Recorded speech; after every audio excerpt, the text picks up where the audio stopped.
Wisdom, the final frontier to true knowledge. Welcome to Wisdom Trek, where our mission is to create a legacy of wisdom, to seek out discernment and insights, to boldly grow where few have chosen to grow before. Hello, my friend. I am Guthrie Chamberlain, your captain on our journey to increase wisdom and create a living legacy. Thank you for joining us today as we explore wisdom on our second millennium podcast. This is day 1326 of our trek, and it is Worldview Wednesday. Creating a biblical worldview is important in order to have a proper perspective on today's current events. To establish a biblical worldview, it is required that we also have a proper understanding of God and His Word.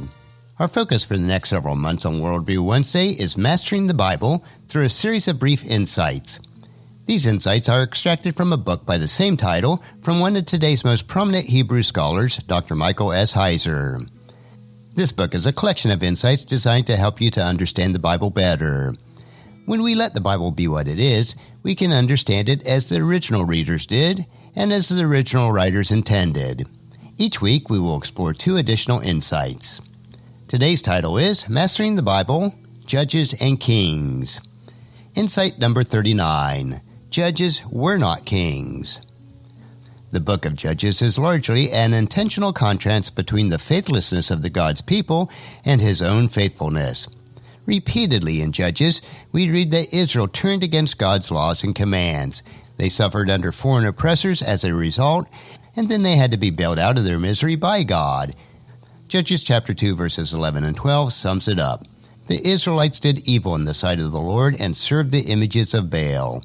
They abandoned the Lord, the God of their ancestors, who had brought them out of Egypt. They went after other gods, worshiping the gods of the people around them, and they angered the Lord.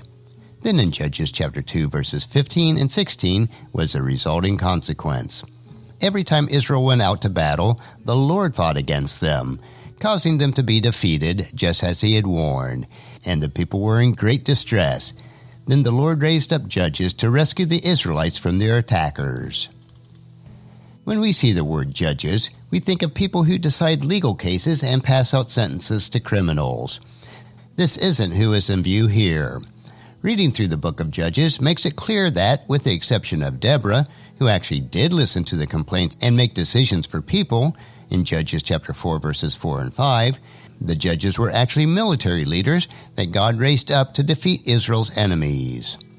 The period of the judges was one of lawlessness. It was chaotic and unpredictable. Twice the book of Judges tells the readers in Judges chapter 17 verse 6 and chapter 21 verse 25 that, in those days Israel had no king. All the people did whatever was right in their own eyes. On nearly 10 occasions, the author offers a blunt assessment that the Israelites did evil in the Lord's sight. Several analogies to the judges suggest themselves. The time of the judges could be looked upon like the old Wild West, where gangs of outlaws controlled the towns and territories by fear, ignoring the law. That would make the judges equivalent to sheriffs or hired guns. Perhaps more familiar, we could think of Canaan at this time as a fictional Gotham. None of the judges had a cape or lived in a bat cave, but you get the idea. Judges were deliverers, the superheroes of the day. But one thing we need to understand, judges were not kings. They did not rule over all the tribes or even a single tribe. They did not have dynasties, although Gideon and his son Abimelech tried to pull that off in Judges chapter 6 through 9. Judges were temporary solutions to the problem of the time. They defeated foreign enemies and restored law and order, ushering in a time of peace until the next judge was needed. Their authority was regional. For example, sometimes Israel's oppressors only controlled specific cities, and this can be found in Judges chapter 3, verses 12 through 14. The book of Judges serves an important purpose. It offered a vivid argument for kingship as a permanent solution to foreign conquest. As we'll see, God had planned all along for Israel to have kings. Having a king wasn't a sin, but trusting in man instead of God was. Let's now move on to insight number 40. God intended all along for Israel to have a king. After the wars of Joshua and the conquering of the Promised Land, Israel fell into turmoil, as is mentioned in Judges chapter 1. The conquest of the Promised Land remained incomplete.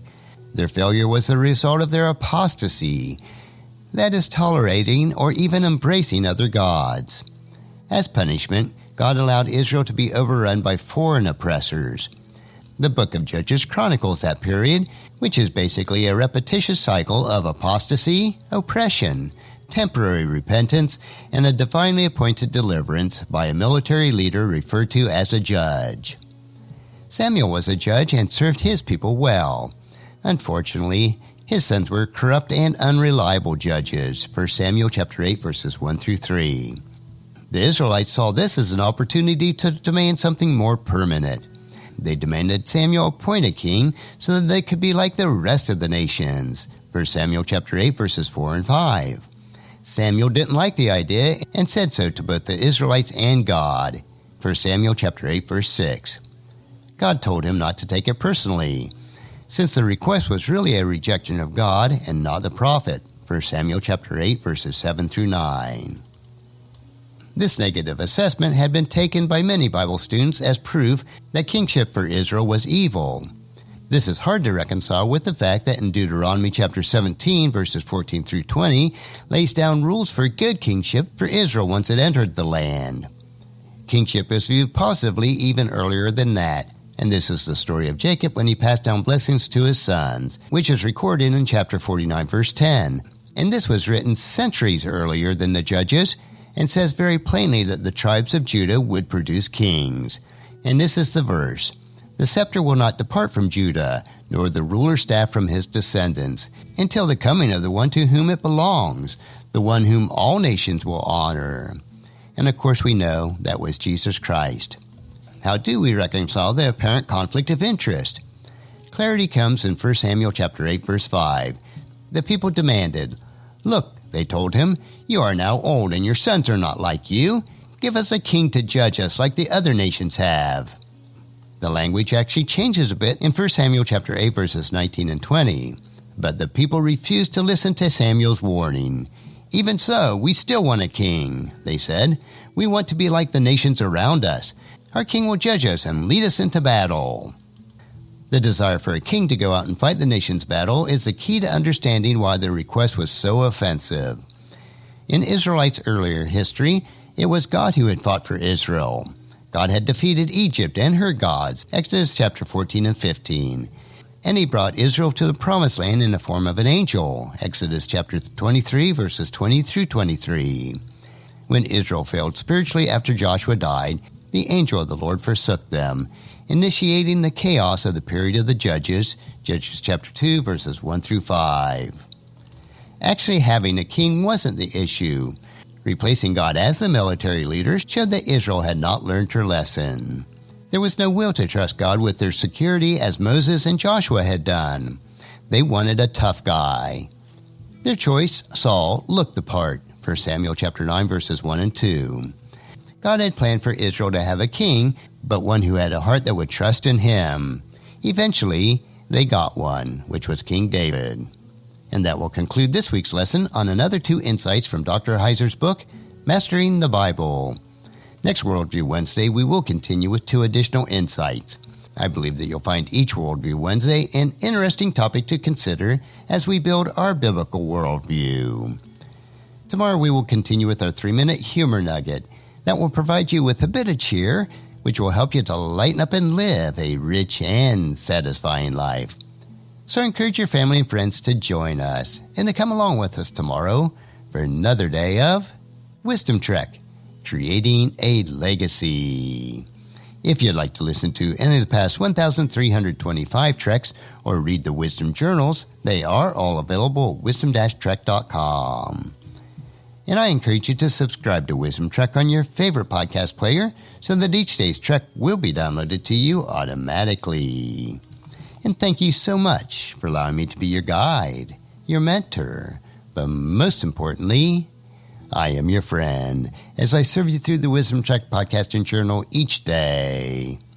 And as we take this trek of life, together let us always live abundantly. Love unconditionally. Listen intentionally. Learn continuously. Lend to others generously. Lead with integrity. And then leave a living legacy each day. I am Guthrie Chamberlain, reminding you to keep moving forward. Enjoy your journey. And then create a great day every day. See you tomorrow.